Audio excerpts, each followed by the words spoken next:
காக்லூர் ஏரிங்க. இப்போ நம்ம பார்க்குறது காக்லூர் ஏரி. இந்த காக்லூர் ஏரியை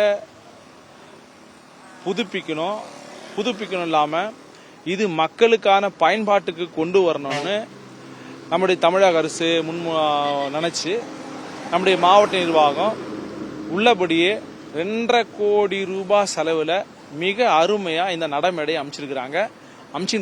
இன்னும் பணிகள் இன்னும் நிறைவடையலைங்க. இப்போ இந்த நடைமேடை உருவாக்குறதுக்கான காரணம் என்னன்னு பாத்தீங்கன்னா மக்களுக்கான பயன்பாடு. என்ன பயன்பாடு?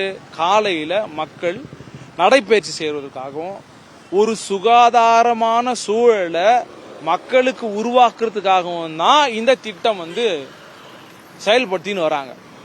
இப்போ இந்த திட்டம் செயல்படுத்துவதற்கான நோக்கமே முற்றிலுமா சதவீதோ என்ற ஐயப்பாடிங்க இருக்குது. எப்படி நீங்க அந்த ஐயப்பாடு எப்படி நீங்க பாத்தீங்கன்னா, டவுன்ல இருக்கிற 75% கழிவு இந்த ஏரியில தான் கலக்குது. திருவள்ளூர் பஞ்சாயத்து, அதாவது யூனியன் பஞ்சாயத்துல ஒன்றிய அளவுல பாத்தீங்கன்னா 25% கழிவு இந்த ஏரியில தான் கலக்குது. இப்போ இந்த ஏரியில இவ்வளவு கழிவு 100% கழிவு இப்படிப்பட்ட சூழல்ல கழிவு உங்க ஏரியில போக சொல்ல இது மக்களுக்கான சுகாதாரத்துக்கு சுற்றுச்சூழலுக்கு உகந்ததா இருக்குமா? இப்போ ஒரு ஏரி தூர்வார்னா தூர் நிறைய கண்டா நல்லா இருக்கும். இப்போ ஏன் தூர் நிறையணும், ஏன் தூர் வாரணும் அப்படின்னா இந்த கழிவு எல்லாம் தங்குது, சேர் நிக்குது. அதுவும் இல்லாம விநாயகர் சதுர்த்தி நம்ம மக்கள் விமர்சையா கொண்டாடுறது உண்டு. இப்பெல்லாம் பாத்தீங்கன்னா பெரிய பெரிய சிலைகளை வச்சு சிறப்பா கொண்டாடுறாங்க. அதுல அவங்களுடைய நம்பிக்கை, அந்த நம்பிக்கையே ஒரு பக்கம் இருக்கட்டுங்க. அந்த பெரிய பெரிய சிலைகள், ரசாயனம் கலந்த சிலைகளை கிட்டத்தட்ட 100க்கும் மேற்பட்ட சிலைகள் இங்கதான் கரைக்கப்படுது. அப்படின்னா ரசாயன கழிவும் உள்ள இருக்குது. அந்த 75% டவுன் மூலமா வர கழிவும் உள்ளதான் கலக்குது. 25% ஒன்றிய அளவிலான, அதாவது காக்லூர்ல ஒன்றியத்துக்கு சேர்ந்ததுங்க, டவுன்ல வராதுங்க. அந்த எல்லா கழிவும் பார்த்தீங்கன்னா 25% உள்ள போகுது. அப்பனா இங்க 100% இல்ல, ஓப்பனா சொல்லணும்னா 100% எதிர்காலத்தில் இந்த இடம் இந்த திட்டத்திற்கான நோக்கத்தையே சீரழிக்கிற விதமா தான் இது என்னால பார்க்க முடியுது. ஏன்னா இது துர்நாற்றம் வீசிச்சுன்னா இங்க சுகாதாரமான வாழ்க்கை நடத்தி நடைபயிற்சி செய்யறவங்க அதை நுகர்ந்தா என்ன ஆகும்? சுகாதாரக்கேடு நோயில் தான் போய் நிற்பாங்க. அதனால தமிழக அரசு மாவட்ட நிர்வாகமும் இப்படிப்பட்ட சூழலை கருத்தில் கொண்டு இந்த திட்டத்தை நல்ல முறையில் நடைமுறைப்படுத்தணும் தான் எங்களுக்கு பணிவான கோரிக்கை. இப்போ காக்லூர் ஏரியா பார்த்தீங்கன்னா நடைமேடை அமைச்சு கொண்டு இருக்காங்க. அதில் என்னன்னா கழிவுநீரும் கலக்குது. அந்த கழிவுநீரை கலக்காம பொதுப்படையாக தூர்வாரி நல்ல முறையில் ஒரு சுற்றுலா தலமாக்கி அதை இது பண்ணாங்கன்னா நல்லா இருக்கும். ஆனால் நடைமேடை மட்டும் பண்ணியிருக்காங்க. நடைமேடை பண்ணுறது நல்ல விஷயம்தான், அது ஒரு நல்ல நோக்கத்தோடு தான் பண்ணியிருக்காங்க. இந்த ஏரி கிட்டத்தட்ட சுமார் ஒரு 10 ஏக்கர் மேலே இருக்கும். அதை கரெக்டான விதத்தில் தூர்வாரி அந்த கழிவு நீரை கலக்காம சுத்துப்பட்ட ஏரியாவில் குடிநீர் வசதியும் இது கொடுக்குது, நல்ல நீர் இதையும் உண்டாக்குது. அதை முறைப்படி மாவட்ட நிர்வாகம் என்ன பண்ணணும்னா இதை தூர்வாரி நல்ல முறையில் ஒரு நல்ல சுற்றுலா தலமாகவும் இல்லை ஒரு நல்ல நீர்த்தேக்கமாகவும் இது பண்ணலாம்.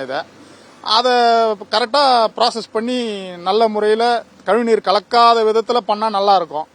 அது என்னோட தாழ்வான வேண்டுகோள். இதில் இன்னும் நல்ல விஷயம்லாம் நடக்கும், நல்ல விஷயம்லாம் பண்ணலாம்.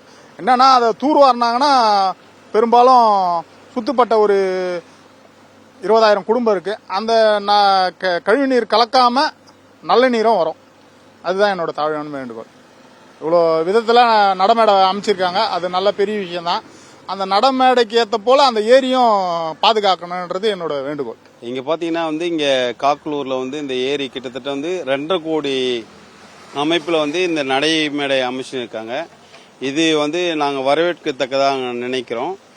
இந்த இடத்துல பார்க்கும்போது பாத்தீங்கன்னா இந்த ஏரி கிட்டத்தட்ட 190 ஏக்கர் பரப்பளவு கொண்டது. இந்த ஏரி தண்ணி ஈக்காடு, கல்யாணக்குப்பம் மற்றும் இங்கே காக்லூர் எல்லா பகுதிகளுக்கும் ஒரு நீர் ஆதாரமாக விளங்கி இருந்தது. இப்போ எல்லா இடத்துலையும் விளை நிலங்களா மாறினதால இந்த தண்ணி இதே இடத்துல இருக்கு. இந்த தண்ணி பார்த்தீங்கன்னா ஒரு குறிப்பிட்ட காலத்துக்கு முன்னாடி வந்து வீரராகவர் குளத்துக்கு வந்து இங்கிருந்து தண்ணி வந்து அந்த குளத்துக்கு கொண்டு போய் விடுவாங்க. இதனால வந்து பக்தர்கள் எல்லாருமே இந்த தண்ணியில் தான் அந்த தர்ப்பணம் பண்றது எல்லாமே பண்ணுவாங்க. ஆனா இப்போ ஒரு சில இயருக்கு பின்னாடி பார்க்கும்போது கிட்டத்தட்ட ஒரு 75% வந்து கழிவு நீர் வந்து இதுல கலக்குது. இதுக்கு வந்து மாவட்ட நிர்வாக அதிகாரிகள் எல்லாருக்குமே தெரிஞ்சபடி தான் இந்த கழிவு நீர் வந்து உள்ள விடுறாங்க. திருவள்ளூர் நகராட்சியில வந்து கிட்டத்தட்ட 75% வந்து இந்த தண்ணியை வந்து உள்ள விடுறாங்க. இதனால வந்து அது மட்டும் இல்லாம இங்க பண்டிகைகள் எல்லாம் வந்து வளர்க்குறாங்க. ஏரிக்குள்ளேயே வந்து பண்டிகைகளை ஒரு பகுதியை வச்சு வளர்க்குறாங்க. இந்த சூழல்ல வந்து இந்த நடைமேடை பார்க்கும்போது இந்த ஏரி முழுவதுமாக வந்து மாசு ஃபுல்லா நிறைந்துள்ளது. இந்த மாசு நிறைந்த இதுல வந்து நடைபயிற்சி போகும்போது எல்லாருக்குமே இதை வந்து சுவாச உறுப்புகள் பாதிக்கப்படும் என்ற ஒரு நிலை வந்து மாறியுள்ளது. அதே மாதிரி இந்த பகுதி சுற்றிலும் பார்க்கும்போது கிட்டத்தட்ட ஒரு 10 லட்சம் குடும்பங்கள் இந்த ஏரியை சுற்றிலும் குடியமைந்திருக்காங்க. அவங்களுக்கு பார்த்தீங்கன்னா எல்லாருக்குமே வந்து அந்த குடிநீர் ஆதாரம் முற்றிலுமா வந்து மாசுபட்டுள்ளது. இந்த நிலை வந்து இது இப்படியே நீடிக்கும் என்றால் பல லட்சம் மக்கள் வந்து இதனால பாதிக்கப்படுவாங்க. அரசு இது முழுமையாக வந்து இந்த பணிகள்லாம் செய்து நான் வரவேற்கிறோம். இது முழுமையாக தலையிட்டு இந்த கழிவு நீரை இதை வேற எங்கேயாவது கடல் அங்க வெளியே கலக்குமாறு செஞ்சா ரொம்ப நல்லா இருக்குன்னு நாங்கள் நினைக்கிறோம்.